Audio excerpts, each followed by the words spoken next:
আসসালামু আলাইকুম, আমি আলমগীর রায়হান। আজকে আমরা নবম দশম শ্রেণীর পরিসংখ্যান অধ্যায়ে মানে গণিত বইয়ে 17 অধ্যায়ে গুরুত্বপূর্ণ যে মধ্যক, প্রচুরক, গড়, আয়তলেখ, গণসংখ্যা, বহুভুজ এটা আছে, সেগুলো নিয়ে আলোচনা করব আমরা। আস্তে আস্তে ধারাবাহিকতা এগুলো আস্তে আস্তে কি করব, শেষ করব। তো এখন এই শীটটা আমরা একটু খেয়াল করি। এই শীটটা আমি একটা কোচিং সেন্টার পড়াতাম, নাম হচ্ছে জিএস একাডেমি।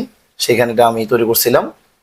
ঠিক আছে, আমি এখানে 5টা উদ্দীপক দিছি। ঠিক আছে, এই 5টা উদ্দীপক নিয়ে আমি কি করবো, আলোচনা করব। তার ভিতরে এই 5 নাম্বার দিয়ে আমি শুরু করতে যাচ্ছি। তো 5 নাম্বার বলতেছে দশম শ্রেণীর 60 জন শিক্ষার্থীর রসায়ন বিষয়ে প্রাপ্ত নম্বর গণসংখ্যা নির্ভরশীল সারণী দেওয়া হলো। তা আমাদের ভিতরে অনেকে আছে কি করতে পারে, অঙ্কটা করতে পারে। ঠিক আছে, এখানে আমি যেরকম মধ্যক, প্রচুরক, গড় লেখা আছে। ঠিক আছে, আমি এই উদ্দীপক দিয়ে করাবো, আয়তলেখ, গণসংখ্যা, বহুভুজ, অজীব রেখাও করাবো। তার আগে প্রথম কাজ হচ্ছে এই 3টা দিয়ে মধ্যক, প্রচুরক এবং গড় নির্ণয় করা। এখন এই উদ্দীপকটা কি বলছে সেটা একটু বোঝার চেষ্টা করি। উদ্দীপকে বলতেছে দশম শ্রেণী 60 জন শিক্ষার্থী, মানে একটা দশম শ্রেণীর ক্লাসে 60 জন শিক্ষার্থী ছিল। এই 60 জন শিক্ষার্থীর ভিতরে রসায়ন বিষয়ে মানে কেমিস্ট্রিতে কিছু কিছু স্টুডেন্ট নাম্বার পাইছে। দেখা যাচ্ছে 26 থেকে 35 এই এই রেঞ্জের ভিতরে 5 জন স্টুডেন্ট, গণসংখ্যা মানে এখানে স্টুডেন্ট সংখ্যা মতো আমরা কাম করতে পারি, 5 জন স্টুডেন্ট পাইছে। 36 থেকে 35-এর মধ্যে পাইছে কয়জন, 10 জন। 46 থেকে 55-এর ভিতরে পাইছে কয়জন, 12 জন। 56 থেকে 65-এর ভিতরে পাইছে কয়জন, 16 জন। আবার 66 থেকে 75-এর মধ্যে পাইছে কয়জন, 8 জন। এভাবে 76 থেকে 85, 86 থেকে 95 এখানে পাইছে 5 জন এবং কয়জন, 4 জন। এখন এটা হচ্ছে উদ্দীপক। এটা মানে হচ্ছে যে এখানে টোটাল স্টুডেন্ট ছিল কয়জন, 60 জন। তার ভিতরে 26 থেকে শুরু করে 95-এর ভিতরে কেমিস্ট্রি নাম্বার পাইছে কয়জন, 60 জনের ভিতরে এখানে পাইছেন 5 জন, 10 জন, 12 জন, 16 জন, 8 জন, 5 জন, 4 জন। এটা হচ্ছে আমার উদ্দীপকের ব্যাখ্যা। এখন কত হচ্ছে, যদি এখান দিয়ে আমরা তো উদ্দীপক বুঝলাম, এখন এখান দিয়ে যদি প্রশ্নকর্তা যিনি স্যার আমাদের, তিনি যদি আমাদেরকে এখান থেকে মধ্যক নির্ণয় করতে দেয়, অথবা প্রচুরক নির্ণয় করতে দেয়, অথবা সংক্ষিপ্ত পদ্ধতিতে গড় নির্ণয় করতে দেয়, সেক্ষেত্রে আমরা কিভাবে করব। ঠিক আছে, তো সেক্ষেত্রে করার জন্য আমাদের ফার্স্ট অফ অল যে কাজটা হচ্ছে, প্রথমে কি করতে হবে, আমাকে ছক আঁকতে হবে। কি আঁকতে হবে, ছক আঁকতে হবে। কেমন, তাহলে আমরা কি লিখবো, মধ্যক নির্ণয় প্রয়োজনীয় সারণী। তাহলে প্রশ্ন হচ্ছে এটা। ঠিক আছে, প্রশ্ন হচ্ছে কোনটা, এটা। এখন আমি এটা এক পাশে রাখলাম। তাহলে আমরা প্রথম কি লিখবো, মধ্যক নির্ণয় প্রয়োজনীয় সারণী কি লিখবো। আচ্ছা, মধ্যক প্রতি একসাথে করি, কেমন। তাহলে মধ্যক, মধ্যক ও প্রচুরক নির্ণয়ের, ঠিক আছে, প্রয়োজনীয় সারণী, প্রয়োজনীয় সারণী। আচ্ছা, বুঝতে পারছি। তার মানে মধ্যক নির্ণয় করতে গেলে একটা সারণী লাগে। কেন, মধ্যক নির্ণয় সূত্রের ভিতরে এফসি একটা টপিক আছে। ওই এফসি হচ্ছে মধ্যক শ্রেণীর আগের শ্রেণীর ক্রমযুক্ত গণসংখ্যা। তার মানে মধ্যক শ্রেণীর ভিতরে ক্রমযুক্ত গণসংখ্যা লাগে। সেজন্য আমরা মধ্যক ও প্রচুর নির্ণয়ের জন্য প্রয়োজন সারণী লিখলাম। ঠিক আছে, পাশাপাশি ঘর হবে কয়টা, 3টা। 1টা, 2টা এবং 3টা। ঠিক আছে, আর উপরে ঘর হবে কয়টা, দেখি একটু প্রশ্নের ভিতরে। এই প্রশ্নে দেখা যাচ্ছে 1টা ঘর, 2টা ঘর, 3টা ঘর, 4টা ঘর, 5টা ঘর, 6টা ঘর, 7টা ঘর, 8টা ঘর।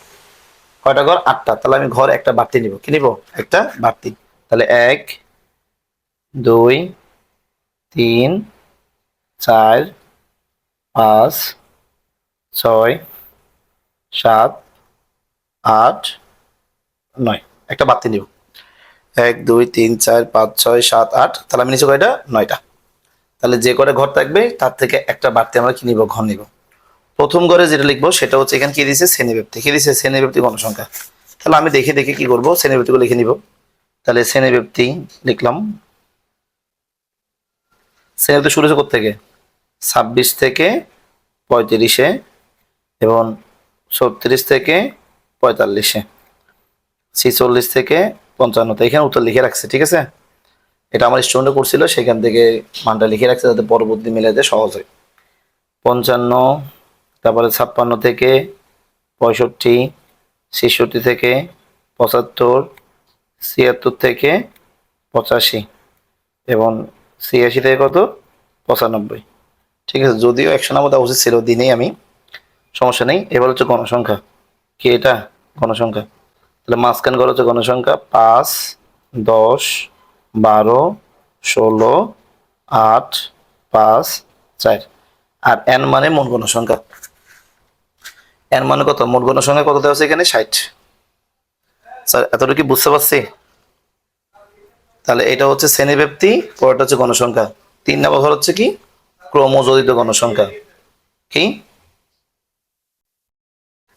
ক্রমযোজিত গণসংখ্যা। ভাই ভিডিও করতেছি।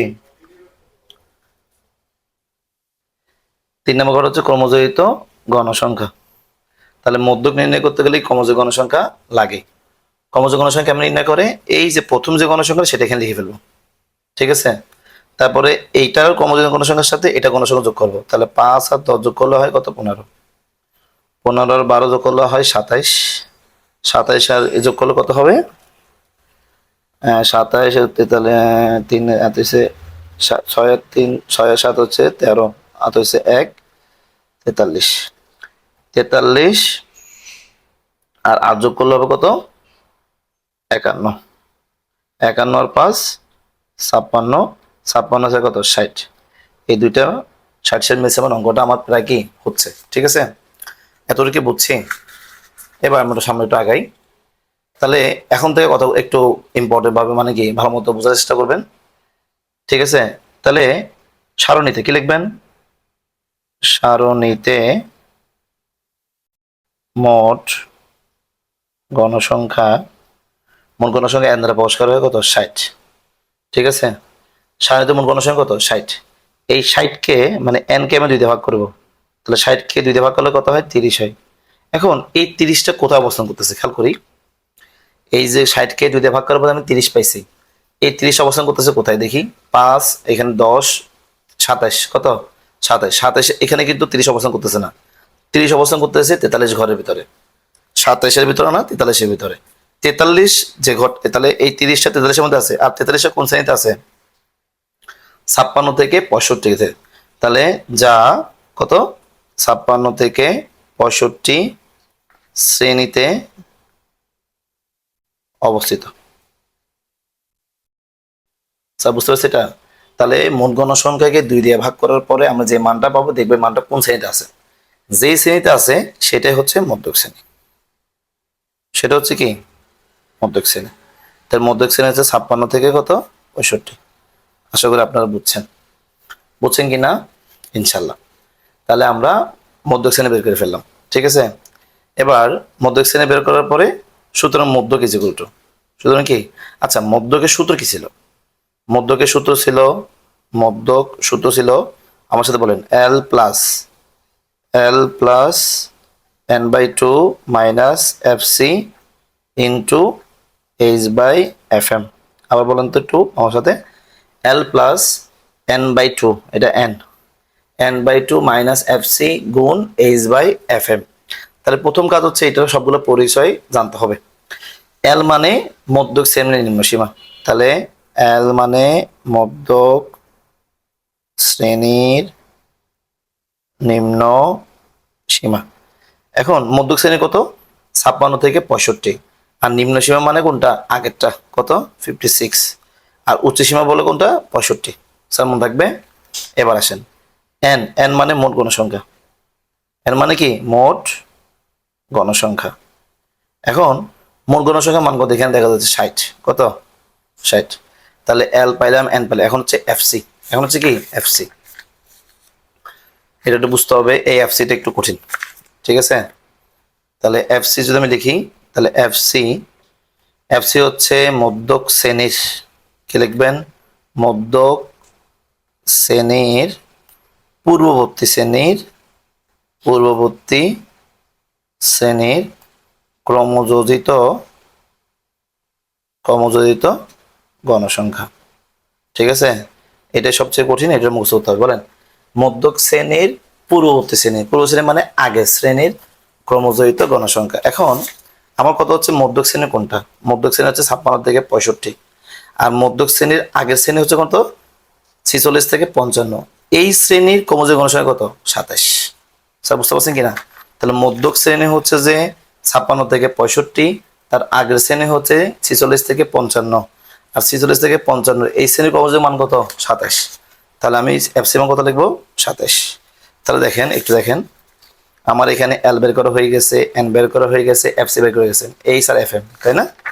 তাহলে এইচ, এইচ মানে শ্রেণীব্যাপ্তি। এইচ মানে কি? শ্রেণীব্যাপ্তি।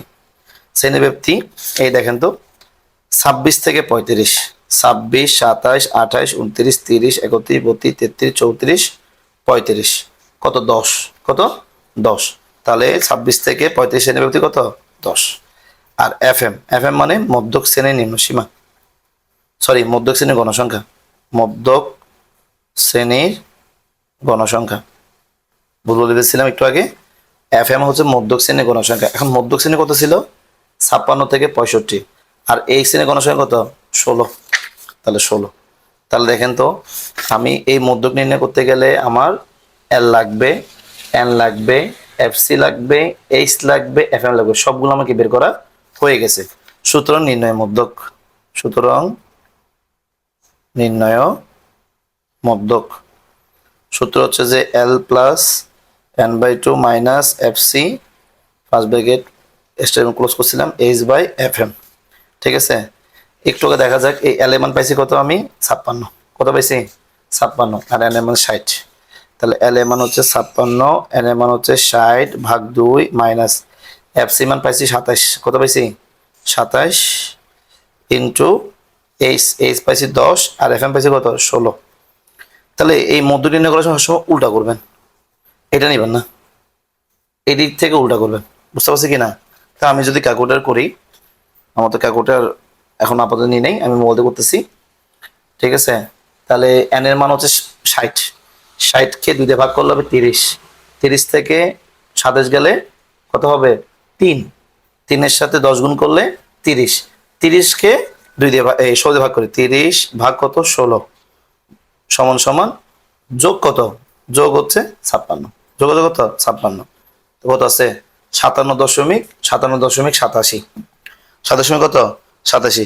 এখানেও দেখা যাচ্ছে 57 কত? 87 আছে, দেখা যাচ্ছে? হ্যাঁ দেখা যাচ্ছে। তার মানে আমাদের উত্তরটা মিলছে 57.875। দশমিক আসছে বিদায় এখানে প্রায় লিখলে জিনিসটা ভালো হয়, তো প্রায় লিখবেন।